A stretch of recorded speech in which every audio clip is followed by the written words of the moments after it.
Photo తీసుకుందామే.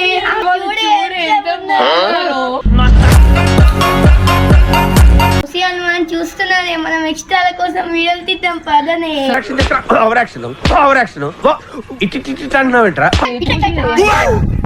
చాలా బాగుంది నీ ఫోటో. ఇంకో ఫోజ్ ఇవ్వండి. బాగుంది.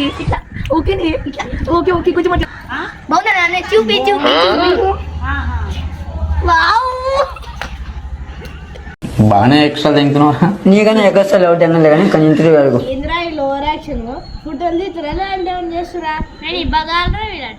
అని ఎవరికైనా చూపించండి రా, వదిలేయకండి రా బాబు అని అలాగా పోతున్నారే. అయ్యే వాళ్ళు మన అందాన్ని చూసి ఇన్స్టాలో మనకు ఫాలో కుట్టడానికి వెళ్తున్నారు. రే నేనే బెటర్ రా, కాస్త వెనక ముందు ఆలోచిస్తున్నాను. నువ్వేంట్రా ఏకం గేట్లు ఎత్తేస్తున్నావు? ఏం క్యారెక్టర్ రా బాబు. ఎట్లున్నా అని నేను నువ్వు చాలా అందంగా ఉన్నావి.